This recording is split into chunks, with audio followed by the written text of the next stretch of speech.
मतलब उस जगह से मैं और मेरे हस्बैंड हजारों बार गुजर चुके हैं, हजारों बार गुजर चुके हैं। हम लोगों को लगा ही नहीं था कि ऐसा कुछ हो जाएगा हमारे साथ। इसीलिए जब पीठ पर हाथ महसूस की तो लगा जैसे कोई छेड़ने के लिए हाथ रख रहा है। एक सेकंड के लिए भी दिमाग में आया ही नहीं कि वो मेरे गले का चेन छीनने के लिए हाथ मेरे पीठ पर रखा है। मेरे हस्बैंड ने मुझे रात भर यही समझाया कि किसी से घर में न मत कहना ये बात, किसी से भी मत कहना, क्योंकि मेरे सास ससुर अभी भी हैं। और जैसा कि नॉर्मली हर सास की आदत होती है कि गलती चाहे किसी की भी हो, इल्ज़ाम बहू पर ही लगता है। बस इसी आदत की वजह से उन्होंने मुझे मना किया है कि तुम ये बात घर पर किसी को नहीं बताओगी। मैं रात को आई शॉपिंग करके, लेकिन मैं इतना रोई कि मुझे खाना बनाने का भी हिम्मत नहीं हुआ रात का। मेरे हस्बैंड ने कहा कि उसका तबीयत बहुत ख़राब है, जो आज अपनी माँ को कहा कि आज आप। राधे राधे दोस्तों, आप लोग कैसे हैं? आशा करती हूँ आप सभी अच्छे होंगे। कल रात मेरे साथ एक घटना घटी जो मैं आप लोगों के साथ शेयर करना चाहती हूँ, क्योंकि ये घटना के बारे में मैंने और मेरे हस्बैंड ने अभी तक घर में किसी को नहीं बताया है।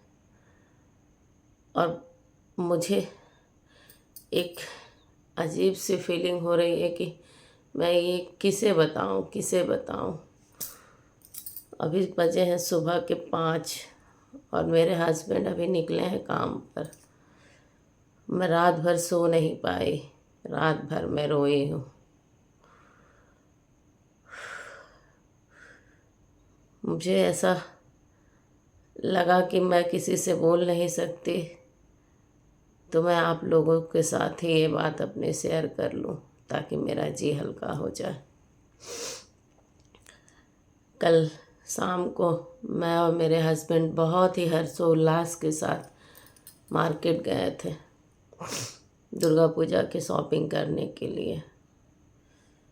लेकिन हम लोगों को क्या पता था कि शॉपिंग इतना महंगा पड़ जाएगा। हम लोगों ने अच्छे से शॉपिंग की, लेकिन कोई हम लोगों का पीछा कर रहा था, या फिर यूँ कह सकते हैं कि बहुत पहले से ही हमारे ऊपर नज़र रखी जा रही थी। कोई इस समय का इंतज़ार कर रहा था कि कब मुझे समय मिले और कब मैं इसके जेवर लूट लूँ। मेरे शादी को 20 साल हो चुके हैं और मैं 20 साल से मेरी कोई भी वीडियो आप देखेंगे, शॉर्ट्स वीडियो या फिर लॉन्ग वीडियो, मैं सब में गले में सोने का चेन पहने हुए ही रहती हूँ। लेकिन आज मेरा गला पूरी तरह से खाली है। जो मेरी शॉर्ट्स वीडियो देखते होंगे उन्हें पता होगा, मैं हमेशा गले में चेन पहन कर ही रहती हूँ। जब हम लोग अच्छे से मार्केट करके आ रहे थे तो बाइक पर घर पहुंचने ही वाले थे कि रास्ते में कुछ समय के लिए, सिर्फ 2 सेकंड के लिए अंधेरा पड़ा और उसी अंधेरे में 2 लड़कों ने पीछे से बाइक में आकर मेरे गले का चेन छीना। लेकिन मुझे ज़रा सा भी एहसास नहीं हुआ। मुझे लगा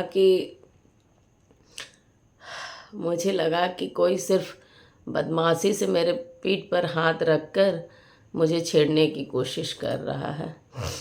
लेकिन जैसे ही उसने मेरे पीठ पर हाथ रखा, मैं चिल्लाई।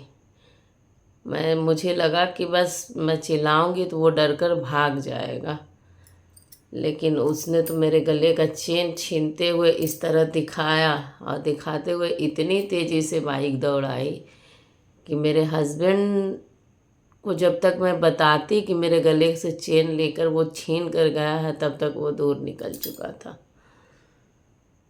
मतलब उस जगह से मैं और मेरे हस्बैंड हजारों बार गुजर चुके हैं, हजारों बार गुजर चुके हैं। हम लोगों को लगा ही नहीं था कि ऐसा कुछ हो जाएगा हमारे साथ। इसीलिए जब पीठ पर हाथ महसूस की तो लगा जैसे कोई छेड़ने के लिए हाथ रख रहा है।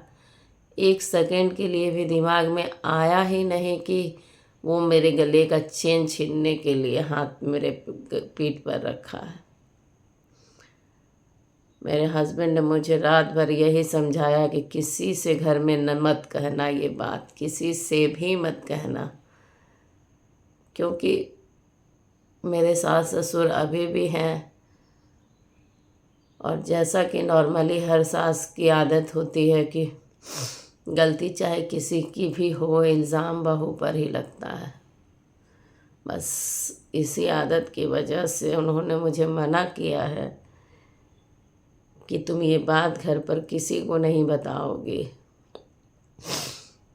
मैं रात को आई शॉपिंग करके, लेकिन मैं इतना रोई कि मुझे खाना बनाने का भी हिम्मत नहीं हुआ रात का। मेरे हस्बैंड ने कहा कि उसका तबीयत बहुत ख़राब है, जो आज अपनी माँ को कहा कि आज आप ही रोटी बना दो। वो भी बहुत गुस्साने लगी कि शॉपिंग करने के लिए तो बहुत ही हंसते हंसते गए थे, आने के बाद तबीयत क्यों बिगड़ गया। अब माँ थी तो क्या बोले थे, उनको जानते कि उस समय वो बोलेंगे तो 10 बात बेटे को भी सुनाएगी और मुझे भी सुनाएगी। इसीलिए कहा कि उन्होंने कि उसका तबीयत अचानक से बिगड़ गया है, जो आज रात का सिर्फ अपना और पापा का रोटी आप बना लो। उन्होंने बहुत बक बक बक बक बक बक करते हुए रात की रोटी बनाई और मैं और मेरे हस्बैंड बिना खाए सोए। फिर भी वो सोए नहीं है, सोए तो है ही नहीं। सारी रात हम लोगों ने यही सोचा कि ये हो कैसे गया, ये हुआ तो कैसे हुआ।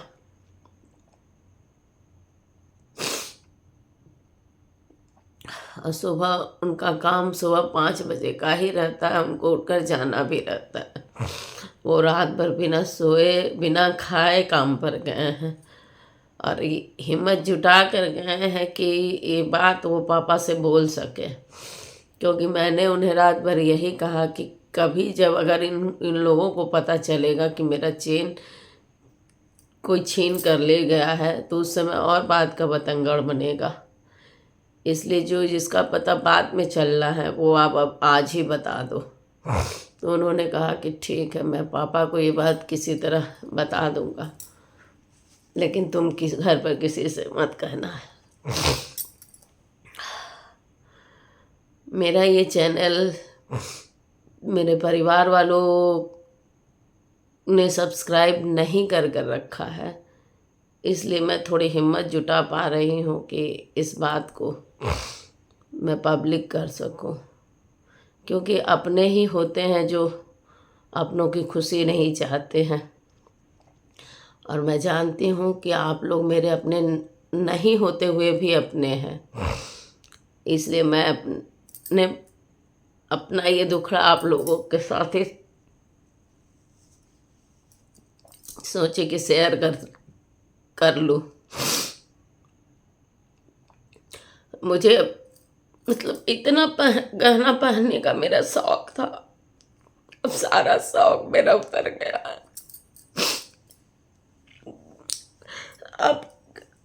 अब के ज़माने में इतने सोने की रेट बढ़ गई है, इतनी रेट बढ़ गई है कि अभी कोई खरीदने के बारे में सोच ही नहीं सकता है। और आज से 6-7 साल पहले का खरीदा हुआ मेरा वो हार था, जो अभी के लगभग 1.5 लाख रुपए की कीमत थी उसकी, और मैं 20 साल से पहनी हुई थी। पहले का चेन थोड़ा पहनते पहनते पतला हो गया था, तो उसी को बदला कर 6 साल 7 साल पहले मैं खरीदी थी, मैं और मेरे हस्बैंड जाकर। उस समय हम लोगों को 75,000 पर पड़ा था।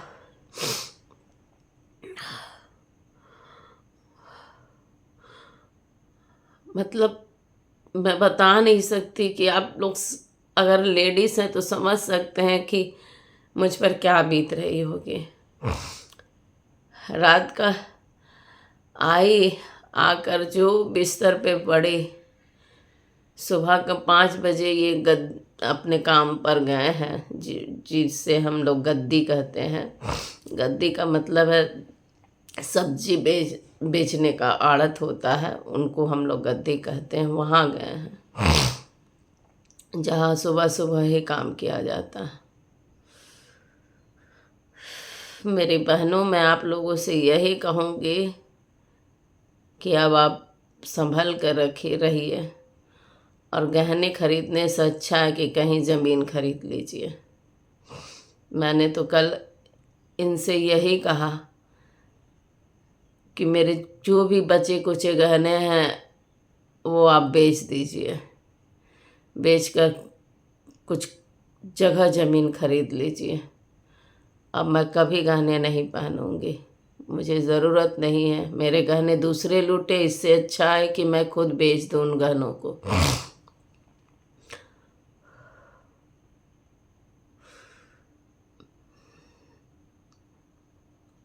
मैं और क्या बोलूँ आप लोगों से, बस रिक्वेस्ट कर सकती हूँ कि आप लोग सतर्क रहिए, सावधान रहिए। राधे राधे।